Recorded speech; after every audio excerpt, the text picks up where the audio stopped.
Boa noite, meus caros amigos e amigas. Estamos aqui para, mais uma vez, fazer a nossa reflexão sobre a liturgia deste domingo. O domingo da Divina Misericórdia, um domingo muito especial. Papa João Paulo II, não é? Atendendo os clamores de Jesus através de Santa Faustina Kowalska, que ele mesmo canonizou, que era uma santa polonesa, inclusive, né? Ele instituiu, então, o domingo da Divina Misericórdia. E como é importante esse domingo, meus irmãos, né? Aquele coração aberto de Jesus, né? Está hoje mais disponível do que nunca para nos perdoar, para nos acolher, para nos abençoar. E é esse o tema que gira em torno a liturgia desse domingo. Por isso que Jesus pediu que fosse nesse domingo, ou seja, o primeiro domingo depois da Páscoa. A liturgia não foi mudada por causa do Papa ter instituído o domingo da misericórdia. Não, é que o domingo já era propício, né, à misericórdia. Então, encaixou-se aí. E nós vamos entender hoje isso por quê, né? Vamos passar as leituras de maneira um pouco mais rápida, porque nós queremos nos deter um pouco mais no Evangelho. O Evangelho tem muita coisa importante para a gente compreender hoje, né? Mas vamos então pedir ao Senhor a sua inspiração, a sua luz, a sua graça. Em nome do Pai, do Filho, do Espírito Santo. Amém. Vinde, Espírito Santo, enchei os corações dos vossos fiéis. Acendei em nós o fogo do vosso amor. Enviai, Senhor, o teu Santo Espírito, e tudo será criado, e renovareis a face da terra. Ó Deus, que instruíste os corações dos vossos fiéis com a luz do Espírito Santo, fazei, Senhor, que apreciemos retamente todas as coisas, segundo o mesmo Espírito, e gozamos sempre da sua consolação. Por Cristo nosso Senhor. Amém.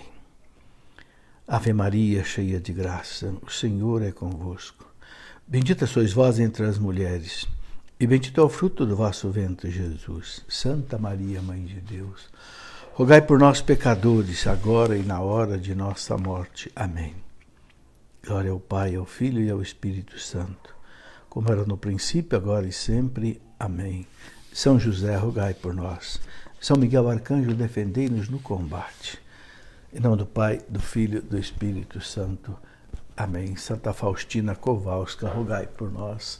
São João Paulo II, rogai por nós. Bem, meus irmãos, a primeira leitura da missa de hoje é dos Atos dos Apóstolos, capítulo 2, versículo 42 a 47, né? Perseguições, né? Então, esses numerosos prodígios e sinais que os apóstolos realizavam eram importantíssimos para que a fé então nascesse no mundo, né? São Ambrósio diz que hoje nós temos muito mais condições de crer, porque nós já temos a doutrina, nós já temos os sacramentos, nós temos a igreja, que naquele tempo não tinha isso. Então, os milagres eram muito mais necessários do que hoje, né? Todos que abraçavam a fé viviam unidos, colocavam tudo em comum, vendiam suas propriedades e seus bens, repartiam dinheiro entre todos conforme a necessidade de cada um. Veja, era tão grande assim a fé, o entusiasmo em Deus, né? Que vendiam as coisas, viviam em comunidade, viviam juntos. Tudo era de todos. Evidentemente, quando a igreja se expandiu, cresceu pelo mundo inteiro, não foi mais possível viver assim. Mas nós temos as comunidades que vivem assim. Hoje temos as comunidades de vida, de pessoas que têm tudo em comum, tudo é de todos, né? Repetem o que acontecia nessa primeira comunidade cristã, né? Diariamente todos frequentavam o templo, ainda rezavam no templo de Jerusalém, né? Partiam o pão pelas casas e unidos tomavam a refeição com alegria e simplicidade de coração. Era uma vida em comum, né? Louvavam a Deus e eram estimulados por todo o povo, né? E cada um, o Senhor acrescentava o número, e cada vez mais o Senhor acrescentava o número mais de pessoas que seriam salvas. Assim é a narração de São Lucas contando como é que era a primeira comunidade cristã. Então, repetindo, viviam, primeiro, o amor entre eles, né? A fração do pão, a Santa Missa, a Eucaristia, as orações e a doutrina dos apóstolos. Isso é muito importante para nós hoje. Santa Missa, A doutrina dos apóstolos. O que é essa doutrina dos apóstolos? Os evangelhos, aquilo que está no catecismo da igreja, né? As orações, né? E a caridade. 4 coisas que caracterizam a comunidade cristã. O Salmo 117 é o Salmo da Divina Misericórdia. Né? Dai graças ao Senhor, porque Ele é bom, eterna é a sua misericórdia. Veja, já o Antigo Testamento, né, falava da misericórdia de Deus. Não é só agora, Santa Faustina Kowalska, 1940, não. Dai graças ao Senhor, porque Ele é bom, porque eterna é a sua misericórdia. Isso é muito importante. Né? Deus é justo, mas Deus é misericordioso. Né? A justiça e a misericórdia andam juntas.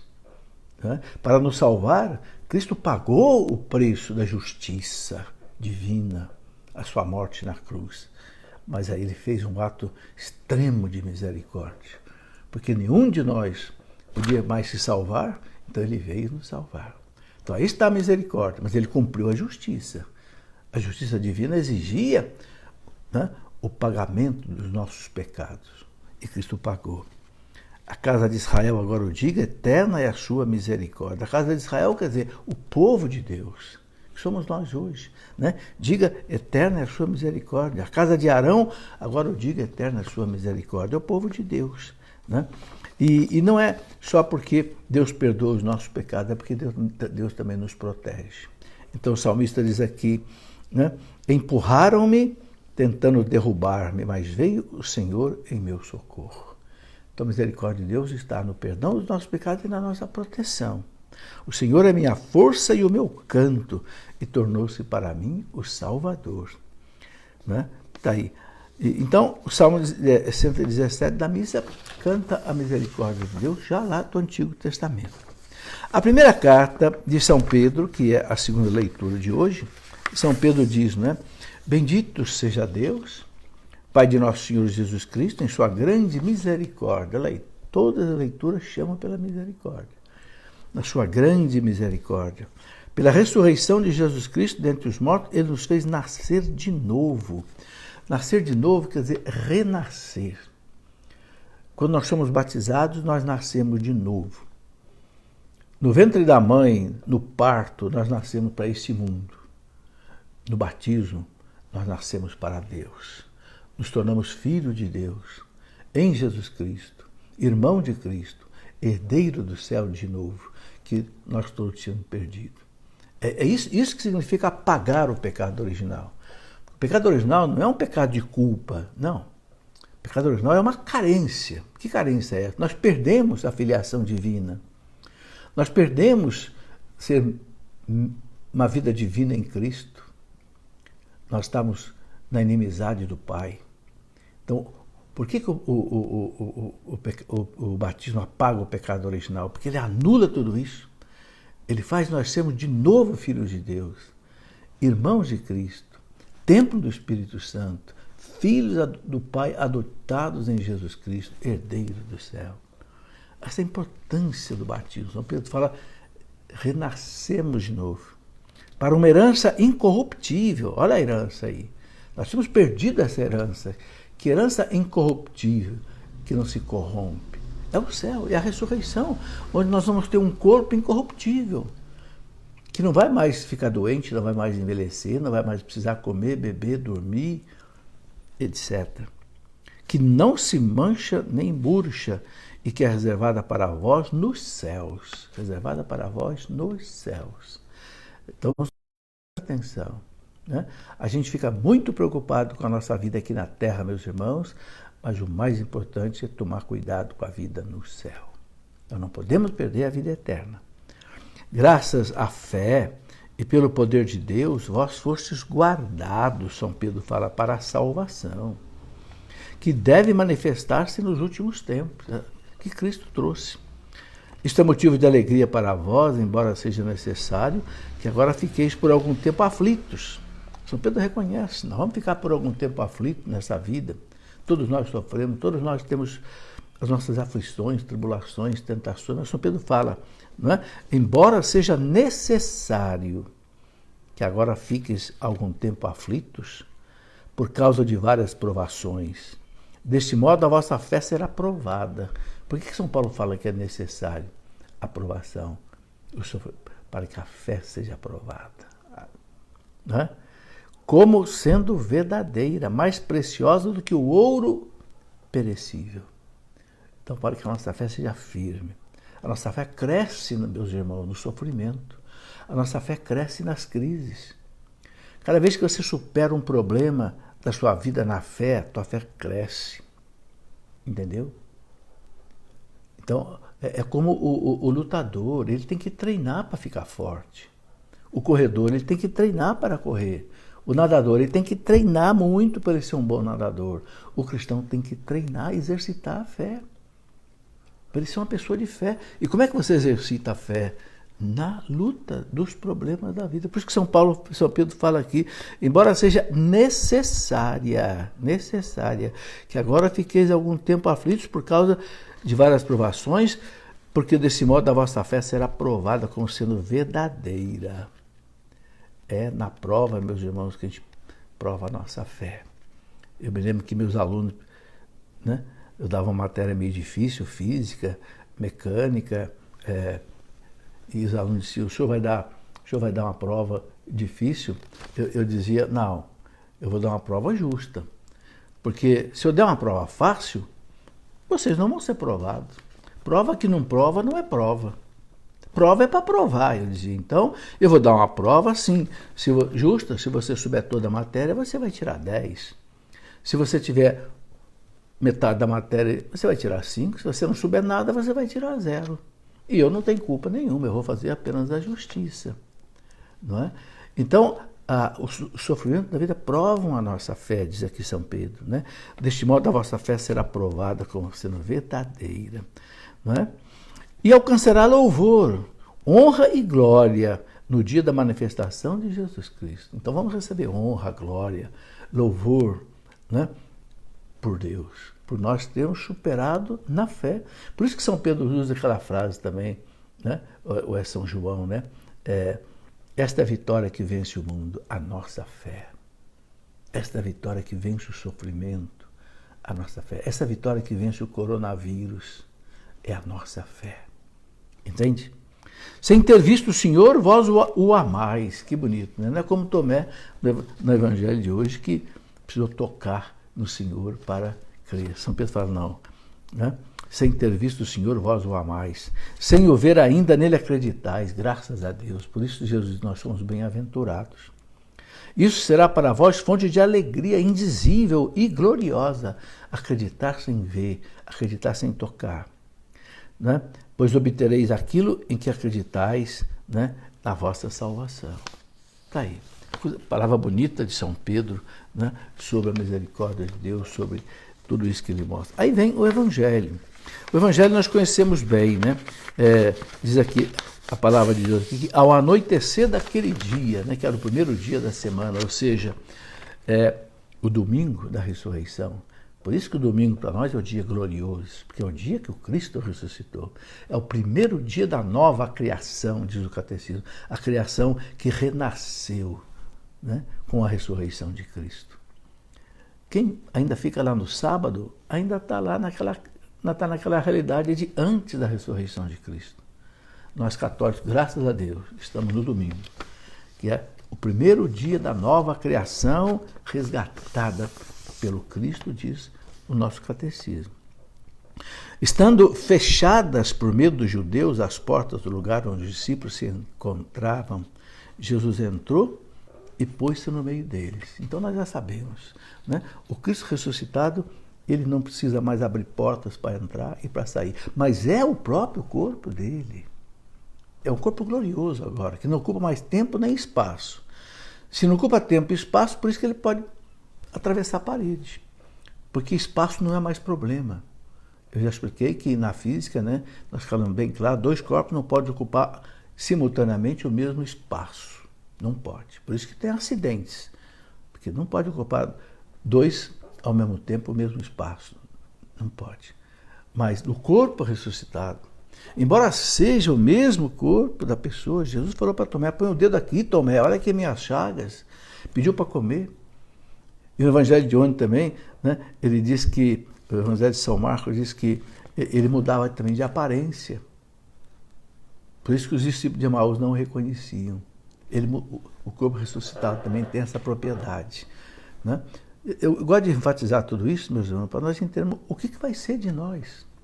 O que seremos? Nós também seremos esse corpo maravilhoso, né? São Paulo fala na carta aos Filipenses, no capítulo 3, versículo 20, São Paulo fala assim: nós somos cidadãos do céu. É de lá que nós esperamos o Senhor, que vai transformar o nosso corpo num corpo glorioso, semelhante ao seu. Olha aí. Semelhante pelo poder que ele tem de sujeitar a si todas as coisas. Então é o Senhor ressuscitado que também vai poder fazer isso conosco, né? E pondo no meio deles, disse: a paz esteja convosco. Interessante que Jesus falou para ele 3 vezes: a paz esteja convosco. Eu quero destacar isso daqui, meus irmãos. Hoje também nós estamos assim, meio como os discípulos no cenáculo, aí, trancados, com medo, não é verdade? Todo mundo com medo do coronavírus, especialmente as pessoas mais velhas como eu. Ai, que medo, tem que ir para um hospital, tem que precisar de um, né? Como é que chama lá, o ventilador, que está faltando, né?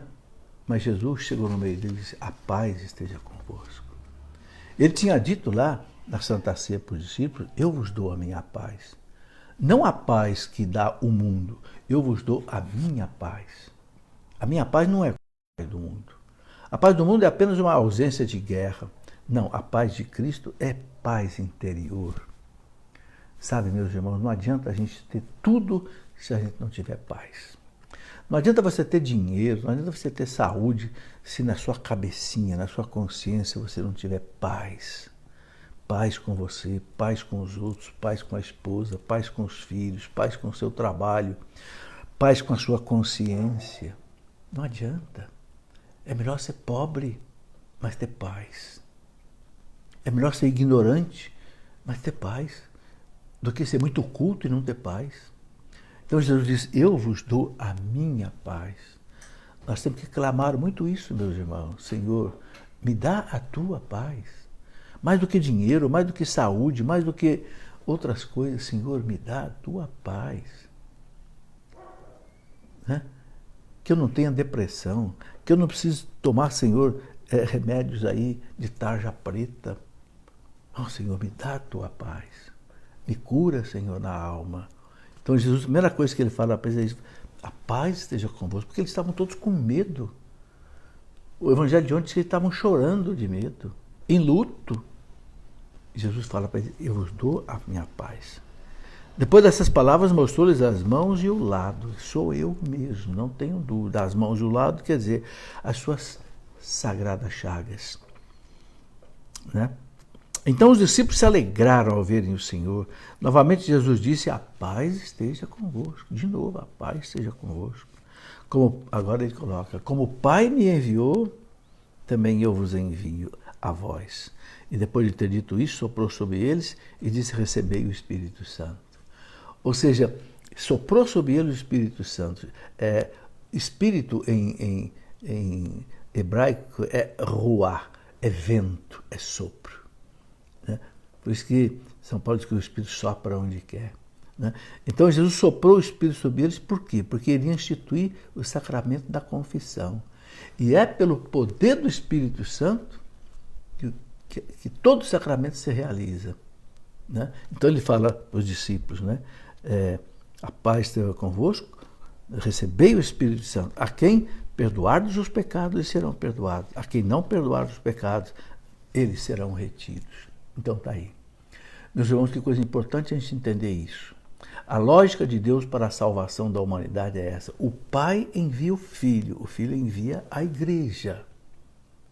É a Igreja que vai levar a salvação para nós, que o Cristo conquistou. Então o Pai envia o Filho envia a Igreja. Está cheio de passagens nos Evangelhos que falam isso. Por exemplo, lá Lucas 10:16, Jesus diz, né? Para eles: quem vos ouve, a mim ouve. Quem vos rejeita, a mim rejeita. E quem me rejeita, rejeita aquele que me enviou. Olha aí. Quem não ouve a Igreja, não ouve Cristo, não ouve o Pai. Depois lá Lucas 12:32, Jesus fala para os discípulos, né? pequeno rebanho, não tenham medo, porque foi do agrado do Pai dar-vos o reino. O Pai me incumbiu de dar, né? Assim como eu tenho autoridade para perdoar pecados, eu passo essa autoridade para vocês. A quem vocês perdoarem os pecados estarão perdoados. Meus irmãos, especialmente nesse tempo que nós estamos sem confissão, não é? A gente tem que valorizar muito a confissão.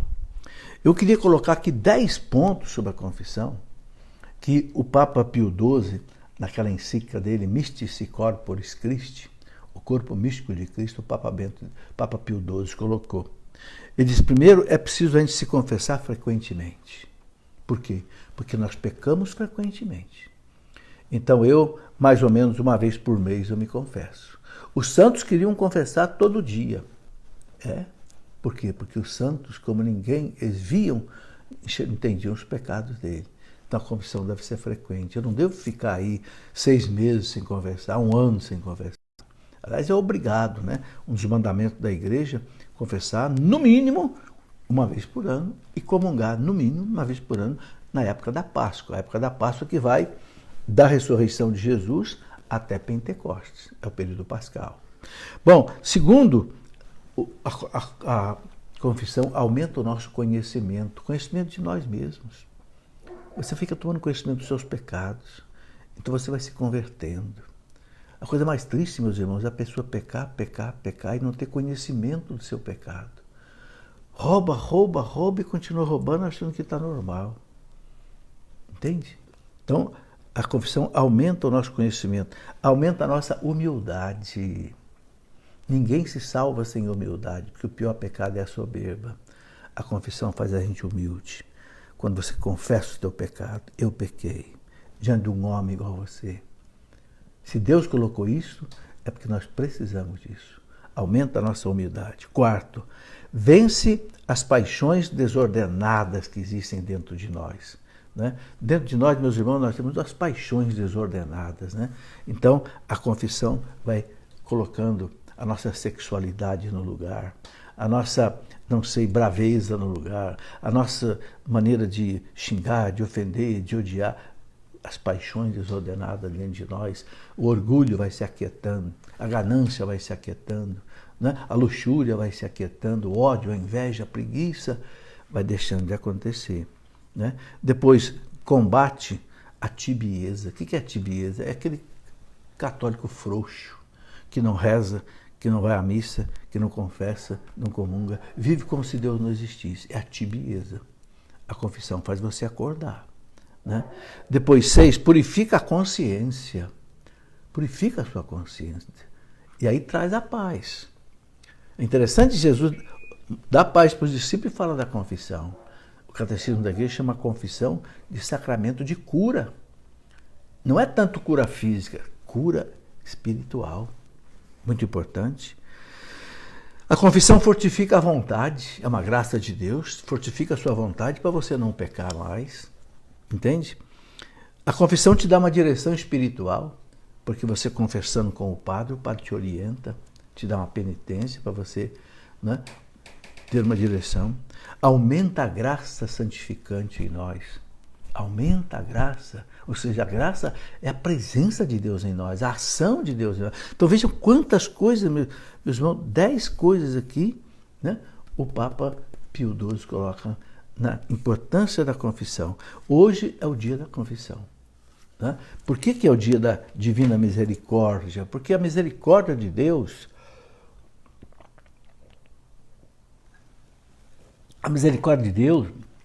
ela se mostra a nós, sobretudo na confissão. Por que Jesus, meus irmãos, instituiu a confissão no dia da ressurreição? Foi a primeira coisa que ele fez depois que ele ressuscitou. Por quê? Porque ele tinha acabado de conquistar diante do Pai, da justiça, o direito de nós sermos perdoados. Então Jesus estava ansioso para distribuir esse perdão através da igreja. Não é ele que vai atrás de cada um de nós, não, ele manda os seus discípulos. Ele fez o que nenhum de nós podia fazer, conquistou diante da justiça divina com o preço da sua vida oferecida, uma vida de valor infinito. Por isso o catecismo fala, não há pecado que a igreja não possa perdoar se a pessoa estiver arrependida e não queira mais pecar, porque não há pecado que seja maior do que o amor de Deus. Não há pecado que seja maior do que o sangue de Cristo. Não há pecado que seja maior do que o sacrifício que Cristo ofereceu ao Pai. Eu estou colocando isso porque eu já vi gente dizer, eu não tenho mais jeito, eu não tenho mais perdão. Foi o que o Judas fez, se desesperou e se matou. Pedro não. Pedro confiou na misericórdia de Jesus. Pedro cometeu um pecado horrível, e 3 vezes. Mas Pedro se arrependeu, confiou na misericórdia de Jesus, e continuou sendo o primeiro Papa da Igreja. Olha a misericórdia de Deus onde vai. Ele não só perdoa os nossos pecados, como nos mantém no amor da sua filiação divina. A melhor imagem do Evangelho, meus irmãos, da misericórdia de Deus, é o filho pródigo. Não preciso nem eu explicar aqui essa parábola tão conhecida. O pai que recebe aquele filho, manda fazer uma festa. Né? Não, ele não puxou o chicote para o filho. Ele não xingou o filho. Mas foi preciso o quê? A única coisa que é preciso para a gente merecer a misericórdia de Deus, o que é? Se arrepender do pecado. Se você se arrependeu do pecado, meu irmão, Deus te abraça. Entende? Mesmo antes da confissão, Deus te abraça. Né? Entende? Meu filho estava morto e voltou. O pai, né, mandou fazer a maior festa. Porque Jesus disse, haverá mais alegria no céu por um pecador que se converta do que por 99 justos que façam penitência. Bom, então a confissão. Né? Nós todos estamos com saudade da confissão. Eu também. É uma das primeiras vezes que eu passo mais de 30 dias sem me confessar. Né? E eu poderia ligar para um sacerdote amigo meu, o senhor não pode vir aqui à minha casa me confessar? Eu sei que ele até viria. Não vou fazer isso não. Não é justo eu fazer isso. Não é justo porque eu sou amigo de muitos padres e eu me confesse e o resto não se confessa. Não, eu quero fazer essa penitência de não me confessar. Claro que eu vou tomar cuidado fazendo outras coisas. Mas eu quero fazer essa penitência junto com todo o povo cristão. Eu quero voltar a me confessar quando todos puderem voltar a se confessar. Assim como a Santa Missa. Nós vamos poder voltar à Santa Missa todos juntos. Quando o povo ia para o exílio, ia todo mundo para o exílio. Os santos e os pecadores. Não ia só os pecadores, não. E os santos. Bom, mas continuando aqui a leitura do Evangelho, né? Então, a quem perdoar os pecados terão perdoado, a quem não perdoar, não serão perdoados. Tomé, chamado Dídimo, que era um dos 12, não estava com eles quando Jesus veio. Os outros discípulos contaram depois para Tomé, vimos o Senhor.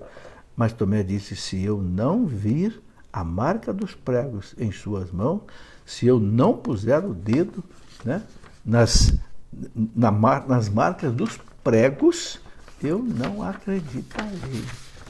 Meus irmãos, que coisa o Tomé, né? Que incredulidade, né?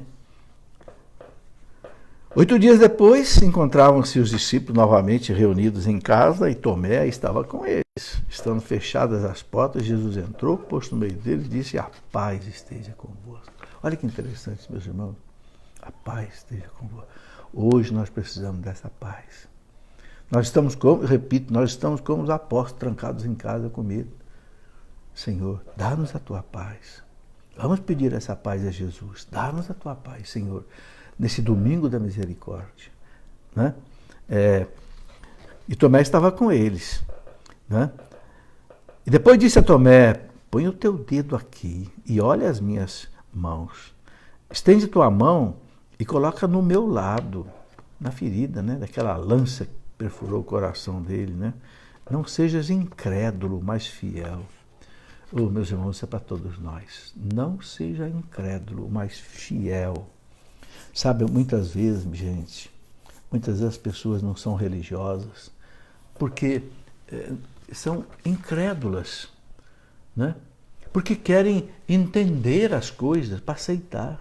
Não, fé não é entender, fé é aceitar. Mas não aceitar cegamente, não. Nós aceitamos as coisas que Jesus disse porque Jesus é Deus. A gente acredita nos médicos, acredita nos cientistas e não vai acreditar em Jesus? Quando ele diz, isso é o meu corpo que é dado por vós, esse é meu sangue que é derramado por vós, quem é que vai duvidar disso? Se ele que é Deus disse. Mas eu não entendo, e daí? E daí você entende todas as coisas dessa vida? Você entende como é que nasce uma planta? Você entende como é que um ovo se transforma num pintinho de uma galinha? Não! E você duvida? Não! Fé não é a gente entender, fé é a gente aceitar. Por isso que Jesus falou para Tomé, Tomé, você acredita, Tomé, bem-aventurados, Tomé, felizes, Tomé, aqueles que acreditarem sem ver, né? É para nós isso, é para nós, graças a Deus. São Gregório Magno, sabe, ele dizia assim, santo doutor da igreja, foi papa, né? Lá por volta do ano 600, São Gregório Magno, assim, vocês pensam que foi por acaso que Tomé não estava ali no primeiro dia? Não foi por acaso. Para fortalecer a nossa fé, né? Porque depois, quando Tomé pagou aquele vexame todo e disse, meu Senhor e meu Deus, São Gregório Magno fala, foi para fortalecer a nossa fé, que Deus permitiu que acontecesse aquilo ali com Tomé. Né? Então, meus irmãos, a gente não pode perder a fé de jeito nenhum. Né? A incredulidade é a pior coisa que pode existir na nossa vida. Né? Agora, voltando, né, para o dia de hoje, né, essa liturgia de hoje, eu gostaria de lembrar duas coisas.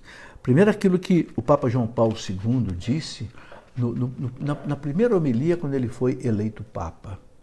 Né? Lá em 1978, ele disse, não tenham medo, abram as portas para Cristo. Abram as portas da ciência, abram as portas da política, abram as portas da economia, abram as portas das relações internacionais para Cristo. Não tenham medo. Não é? Eu acho que hoje também nós precisamos ouvir essa palavra, não tenham medo. Abram as portas para Cristo. Todos nós estamos fechados hoje nas nossas casas, mas é hora de abrir o coração para Cristo. Né? E outra coisa, né? Outra coisa muito importante que eu gostaria de lembrar, eu ouvi uma homilia do padre Paulo Ricardo, onde ele contava que São Francisco de Assis, um dia lá em Assis havia aquele lobo, né, aquele lobo que amedrontava a cidade, que comia as ovelhinhas e tal, e o povo já estava armado para matar o lobo. E São Francisco foi atrás do lobo. Quando ele encontrou o lobo, ele disse para o lobo, você é um cruel, você é um assassino, você é um ladrão, para com isso. Repreendeu o lobo, né? Os santos têm esses poderes extraordinários, né? E falou para o lobo, você vai parar com isso, você não vai mais fazer isso. E eu vou combinar com o povo da cidade, o povo vai colocar comida para você aqui todo dia e você não vai mais fazer o mal para ninguém. Ora, o lobo virou um cordeiro.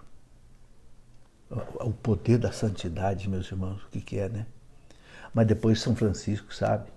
Ele voltou para o povo, contra o padre Paulo, ele voltou para o povo e disse, vocês, mais medo do que o lobo, vocês têm que ter medo do inferno. Sabe, gente, muita gente pensa que São Francisco é aquele santo bonzinho, o santo da ecologia, o santo do passarinho. Não é, não. Quem conhece a vida de São Francisco, a vida de São Francisco era uma vida de amor à igreja profundamente. São Francisco não pregava numa cidade, numa paróquia, se o pároco não autorizasse. Ele tinha tanto respeito pelo sacerdócio, pelo padre, que ele não quis ser sacerdote, que ele se achava indigno. Vocês já pensaram? São Francisco de Assis se achou indigno de ser sacerdote? São Francisco, meus irmãos, falava muito do inferno. É pena que as pessoas né, edulcoraram São Francisco, adocicaram São Francisco. Um São Francisco aí bonitinho, bonzinho, ecológico. Leia a vida de São Francisco. Você vai ver como São Francisco era um homem, né? Depois que ele acalmou o lobo lá, ele disse para o povo: mais medo do que esse lobo, vocês têm que ter medo é do inferno. Deixem o pecado.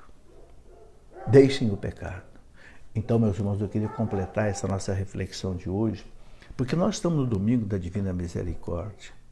Tem o diário belíssimo de Santa Faustina Kowalska, que eu recomendo que todos leiam. Muita gente já lê, né? Mas o que Jesus fala ali para ela muitas e muitas vezes? Nós estamos no tempo da misericórdia. O tempo da nossa vida aqui nesse mundo é o tempo da misericórdia. Mas depois virá o tempo da justiça.